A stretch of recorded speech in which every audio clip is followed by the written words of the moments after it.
Hi, everyone. You're listening to Live with Necee, and I am your host, Opal Bailey.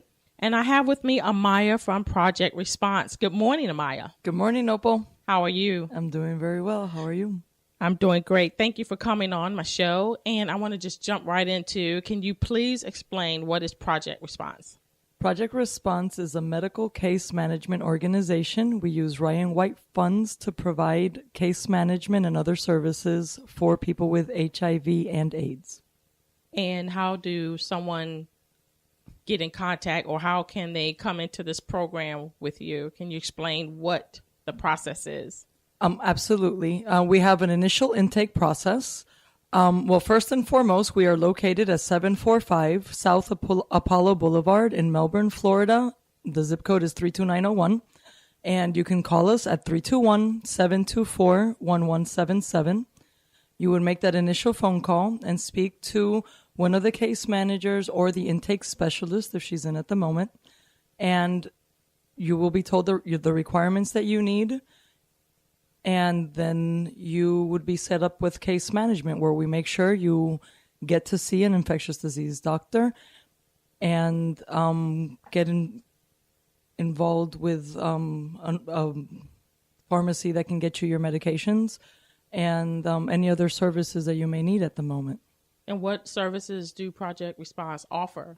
The Ryan White program assures that you can have an infectious disease doctor, and they've expanded now to have dental services and ophthalmological services. We make sure that you get your meds. There are programs set up where you can get emergency medication. Then the Brevard County Health Department will be the one servicing your medications. So if you're saying that, so your program is geared to someone who has HIV, AIDS, or what? What is it? That's it. We only manage patients, or our clients have specifically HIV. We do not manage any other disability at this moment in time. So do you also provide services to where they can come in and receive testing? And if so, what kind of testing and how the testing process works? Absolutely. We provide free HIV testing from 9 to 4 every day. You need to bring an ID so that we can contact you if need be. The results are given at that moment if it's a negative.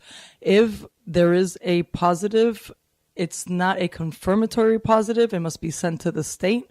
It takes about 2 weeks to get those results back. If you test positive with the second test, then it's pretty much a confirmatory result, in which case we can start case management. So when you say start case management, what is the process of case management?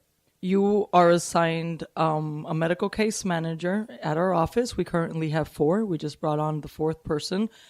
And we pretty much help you manage your care. And we make sure that you have a doctor. We make sure that you're compliant with your care. We try to make it as easy as possible for you to live with this diagnosis and to see that it is no longer what society thinks it is. It is something that you can deal with. It's something you can live with. It is no longer a death sentence. But the most important thing is that you are able to manage your care, that you have support, from someone. If you don't have it from your family, we find a community help for you, churches, and that's what we're there for. We're there as your social worker to make sure that you are compliant with your care, and if you have any questions or concerns, you can always come to us. So if a person has been diagnosed with HIV or AIDS, so I assume that they are 2 different things? Yes. AIDS is once your CD4 count falls below 200, or you have one of 26 opportunistic infections. That they can vary. There's a list of them. So yes, you would be determined by your doctor to have surpassed that you don't just have HIV. Nowadays, with the medications, and they're coming up with new medications every day, there's less side effects. They're easier to manage. It's just 1 pill. Back in the day, it used to be 3, 4, or 5. And it's easier to be compliant with meds. Okay, so if a person has HIV does that mean that they have AIDS, or does AIDS occur over time for not being treated when you first Yes. okay. If you HIV is the virus itself.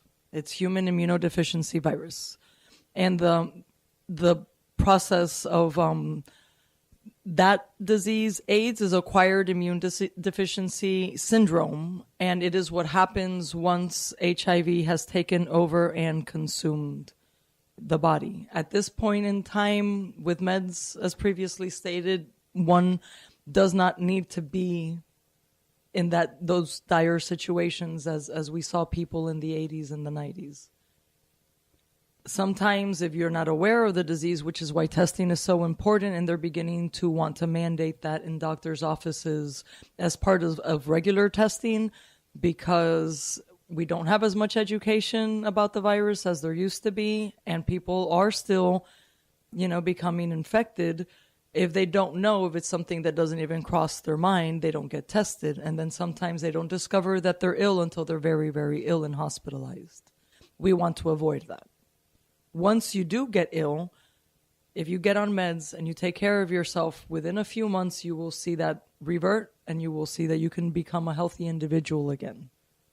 So the stigma of once you have AIDS, you just die, that stigma is no longer... It's absolutely not the case anymore. And from what I understand, once you have reached the AIDS diagnosis, you really can't go back.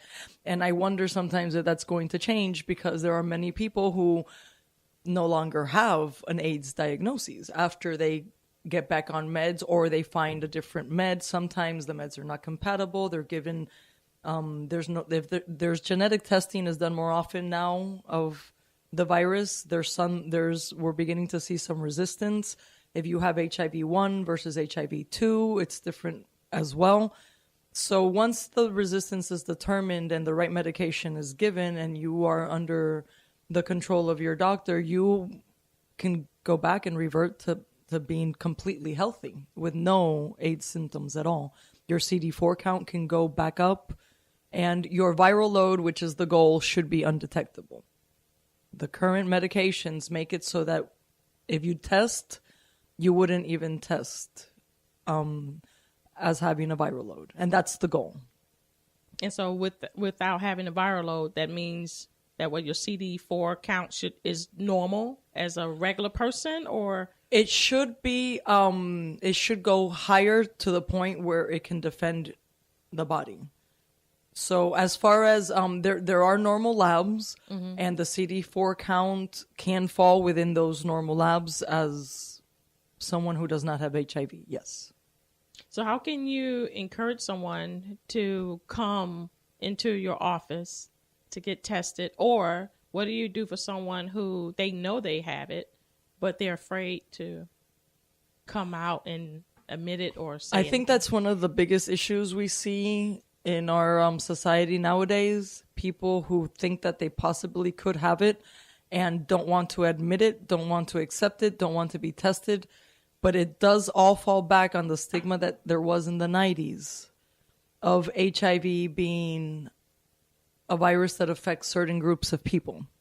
And that's not the case in any way, shape, or form. It's not a virus that's going to kill you anymore as long as you take care of yourself. So I think that the biggest thing that we need to do is exactly what's being done right now, is to educate people, is to let people understand that there's free testing out there. It takes 5 minutes to take the test, another 15 to get your results. And it's better to know and be able to take care of yourself than to not know. And number one, spread the disease. And number two, possibly get very, very ill. Yeah, I also wanted to mention, I'm sorry I didn't before, we also do testing at Empire in Cocoa, because since we're located in Melbourne, some people in Titusville, Mims, and Cocoa might find it easier to go to Empire Health Mart, and they're located at 1451 Dixon Boulevard in Cocoa.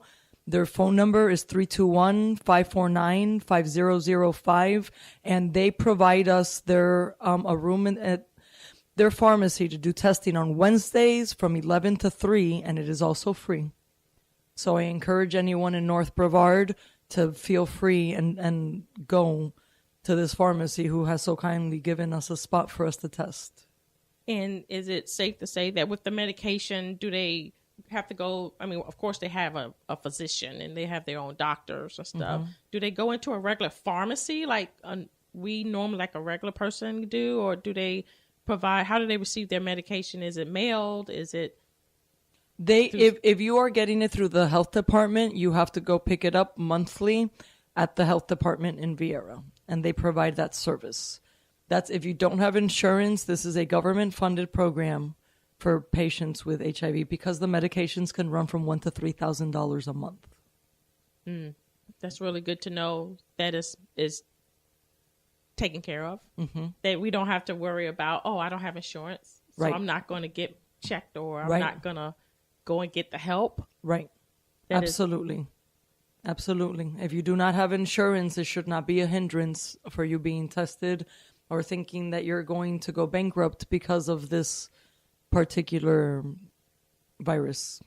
Yes. And so even with the virus, and if a family member has it, just say, for example, one family member has it and they're living together with the rest of the family that doesn't have it, how are they to treat the one who doesn't have it? You know, what is something they may have to watch out for, or you see what I'm saying? Okay. Well, we speak about universal precautions, which is assume that everyone that you meet has HIV and treat it accordingly. Pretty much the instant the virus touches oxygen, hits the air, it dies. So you don't really have to worry about that. That's why no one's ever gotten HIV from eating at a restaurant where someone may have cut their finger and not realized. It is spread through sexual contact. It is found in blood. So you can get it if you're an intravenous drug user. And it is also spread from mother to child. It can be in utero, which fortunately the medications have reduced transmission. I think it's like 2 to 0.02%. Very few cases of children born with HIV nowadays, and most of them are to mothers who refused to get the test while they were pregnant. It can also be transmitted through the birth process, which is why if you're not, unless you're undetectable, doctors will recommend you have a C-section, and it can also be passed on through breast milk. Therefore, if you are HIV positive, it is recommended that you do not breastfeed. So that's pretty much it. Sexual contact, IV drug use, and mother to child. So the theory of you can catch it through IV, far as in the hospital, or blood transfusions. That was the case before they tested all blood transfusions and all hemophiliac products in the 80s and 90s. That is not the case anymore. It's safe to get a blood transfusion for both HIV and Hep C, for that matter, I should say, because that's important as well. So how would a person know if they should be tested? If you have sex that is unprotected, you should be tested, even if you are a boy. My HIV teacher in college used to say, there's no such thing as a perfect penis. You can have a cut on your penis. It is very rare for a man to get it from a woman. It is not impossible. So if you have unprotected sex, and you're not in a monogamous relationship, you should be tested. And we offer free testing. So I think everyone should test themselves every 6 months. But I'm from the 90s. I'm from that era where I thought everyone should. And I still think, yeah.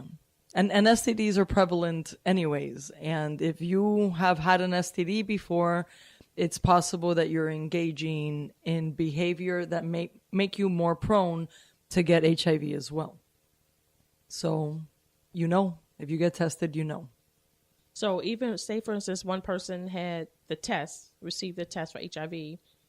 You mentioned that it's another test that needs to be followed through that. Yes. So what if he just had one test? Is it automatically the second one should be done? Or if they... with the type of